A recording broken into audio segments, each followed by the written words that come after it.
You can't just kick us out. We're family, my sister scoffed after breaking into my house.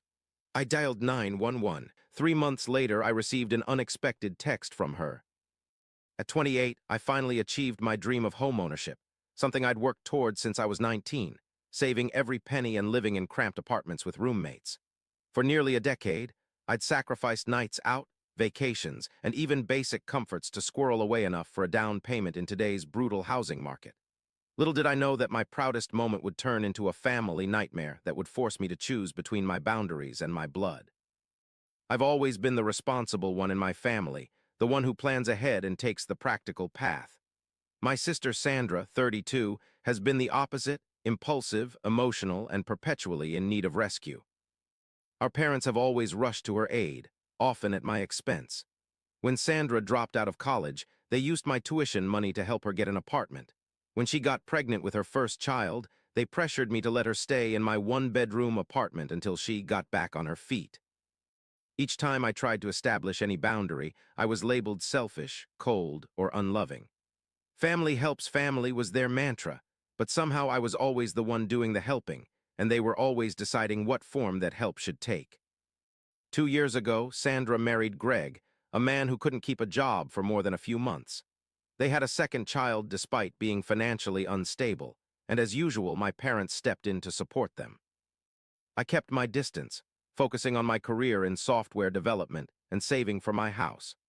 I didn't share my financial goals with my family. Experience had taught me they'd only see my savings as a resource to be tapped for Sandra's needs. The day I closed on my house was one of the proudest moments of my life. A modest 3-bedroom ranch in a nice neighborhood, with a yard and enough space to grow into. After years of living with roommates and making do with minimal space, I finally had a place to call my own. I spent the first night on the floor in a sleeping bag, surrounded by empty rooms, and felt nothing but pure joy. I decided to share my news at our monthly family dinner, expecting at least some congratulations before the inevitable criticism about not consulting them. As I announced my purchase, there was a brief moment of what seemed like genuine happiness. Then I noticed the look that passed between my parents, the way my father's eyes narrowed slightly. "How many bedrooms did you say it had?" my father asked, his voice casual but his eyes calculating. "3," I replied, still naively excited to share the details. "And a nice backyard for summer barbecues." "That's perfect timing," my mother said, setting down her fork deliberately. "Sandra and Greg just found out they have to be out of their apartment by the end of the month. Their landlord's selling the building." My stomach dropped as I began to realize where this was heading. Before I could respond, Sandra jumped in, her voice high with rehearsed enthusiasm. "It's like it was meant to be. The kids are so excited about having their own rooms. Tyler's already planning how he'll decorate his." I sat there, fork frozen halfway to my mouth, as my family continued discussing my house, as if it were a communal property they had decision-making rights over. They had already decided that Sandra, Greg, and their 2 children would be moving in with me. Not asked, decided. "Wait," I finally interrupted, my voice sharper than intended. "This is my house. I never agreed to any of this." Table fell silent. My mother's face hardened in that way I knew all too well, the expression that preceded emotional warfare. "After everything we've done for you, this is how you repay us," she said quietly. "Your sister has children, Luke. Are you really going to let your own niece and nephew be homeless?" What followed was 2 hours of emotional manipulation so intense it left me physically exhausted. By the time I drove home, my hands were shaking on the steering wheel. But something had shifted in me. Perhaps it was the years of therapy, or maybe it was the tangible symbol of independence my new house represented. But I found myself unwilling to capitulate this time. The next 2 weeks were a barrage of guilt trips, manipulative texts, and tearful phone calls. My mother sent daily updates about Sandra's children, how scared they were about not having a home, how they cried when they thought about having nowhere to go. My father took a different approach, alternating between cold silence and fiery accusations of selfishness. Sandra herself sent pictures of the kids looking sad, sometimes with captions like "wondering where we'll sleep next month." At first, doubts crept in. Was I being unreasonable? Wasn't family supposed to help each other? I called my friend Marcus, who had witnessed much of my family dynamic over the years. "They're manipulating you, man," he said bluntly. If they were asking to stay for a week while they found a new place, that would be one thing, but they're trying to move in permanently without even asking. That's messed up. His words strengthened my resolve. I sent a clear message to my parents and Sandra.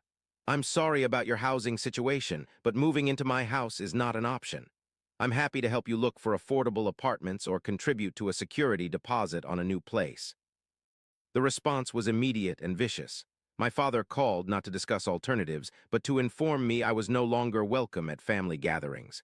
My mother sent a text that simply read, "I never thought I raised such a selfish child."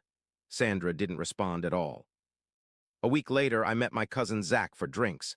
We'd always been close, the only family member who seemed to understand the dynamic I was trapped in. After his third beer, he leaned in with a troubled expression. "I need to tell you something," he said, lowering his voice despite the noisy bar. "They're planning to move in anyway." My blood ran cold as he explained that Sandra, Greg, and my parents had devised a plan to essentially force their way into my house. They had a copy of my spare key, taken from my keyring when I was in the bathroom during the family dinner, and planned to move in while I was at work. Once they were established with the children settled, they believed I wouldn't have the heart to evict them, especially since eviction processes could take months. Greg was bragging about it to my brother, Zach said. "They're planning to do it next Tuesday when you have that all-day meeting you mentioned." I felt physically ill. The betrayal was staggering, but the methodical calculation behind it was worse. This wasn't an emotional reaction. It was a coldly planned invasion of my home and life.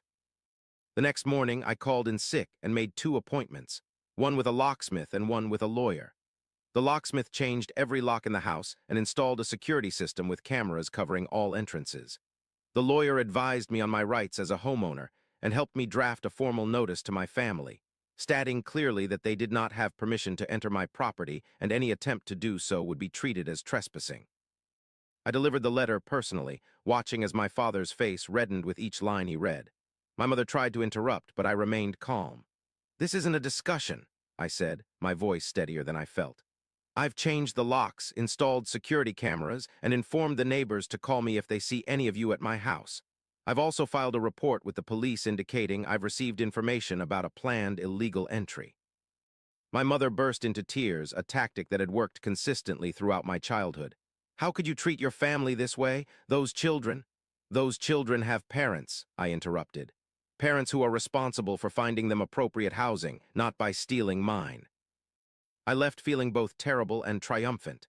The guilt was still there, ingrained by years of conditioning, but alongside it was a new emotion, pride in standing up for myself. Tuesday came, and despite my preparations, I was a nervous wreck. I worked from home, jumping at every sound, checking the security camera feeds obsessively, but nothing happened. No moving truck, no family members testing the locks, nothing. I began to think perhaps my direct approach had worked, that they had finally understood my boundaries. That illusion shattered the following Saturday. I had gone grocery shopping early in the morning, enjoying the simple pleasure of buying food for my new kitchen. I was only gone for about an hour, but when I pulled into my driveway, I saw an unfamiliar moving truck parked on the street. My heart pounding, I ran to my front door, grocery bags forgotten in the car. The door was open. Somehow they had gotten in. I stepped inside to find my living room partially filled with boxes and furniture I didn't recognize. From down the hallway, I could hear children's voices and the sound of Sandra giving directions to Greg. They had broken in. While I stood frozen in shock, Tyler, Sandra's 6-year-old son, came running around the corner. "Uncle Luke," he exclaimed, oblivious to the situation. "Mommy says I get the blue room." Sandra appeared behind him, her expression shifting from surprise to something like smug satisfaction when she saw me. "You're home early," she said, as if I had interrupted a birthday surprise rather than a home invasion. "We wanted to be more settled before you got back." "How did you get in?" I managed to ask, my voice strangled. "Dad had a locksmith come," she replied casually. "He showed them old family photos of us together from his wallet and said he was your father who had locked himself out while checking on your house during your business trip. He even had mail with your address that Mom took from your car during that family dinner. The locksmith never suspected a thing." The casual way she admitted to the deception knocked the wind out of me. Behind her, Greg appeared, carrying a box labeled kitchen. He gave me a nod as if we were neighbors passing on the street. "Where do you want this?" he asked Sandra, completely ignoring the fact that I was standing there, clearly in shock. "Get out," I said, my voice low but firm.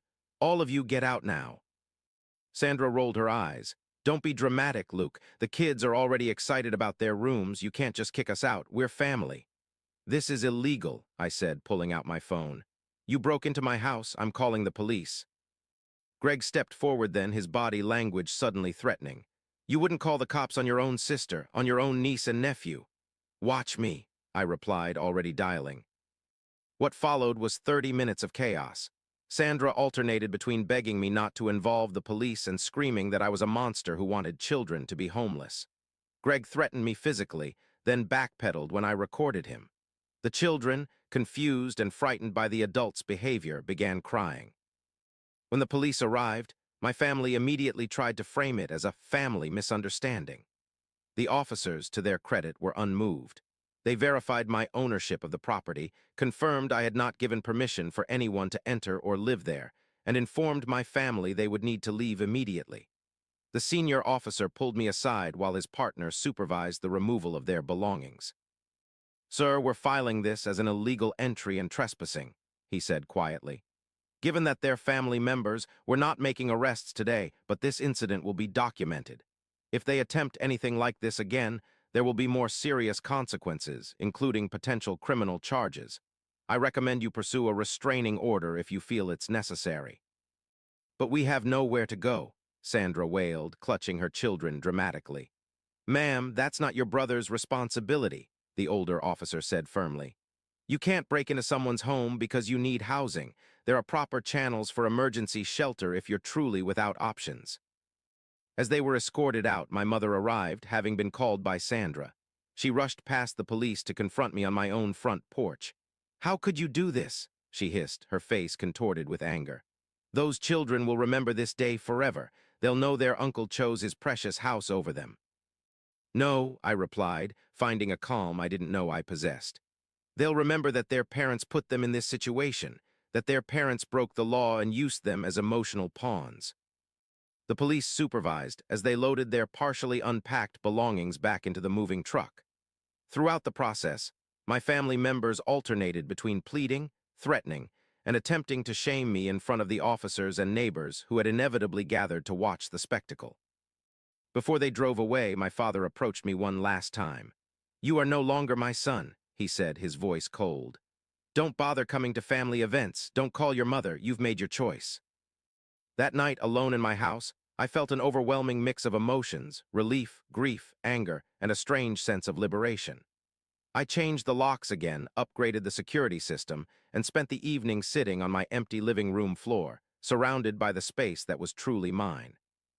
The weeks that followed were difficult. True to their word, I was excommunicated from family gatherings.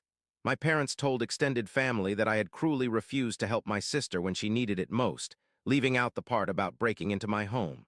Some relatives took their side, flooding my phone with disappointed messages. Others, who had witnessed the pattern of favoritism over the years, reached out privately to offer support. I threw myself into making my house a home. I painted rooms, bought furniture piece by piece, and planted a garden in the backyard. Each improvement felt symbolic, a reclaiming of my space and autonomy.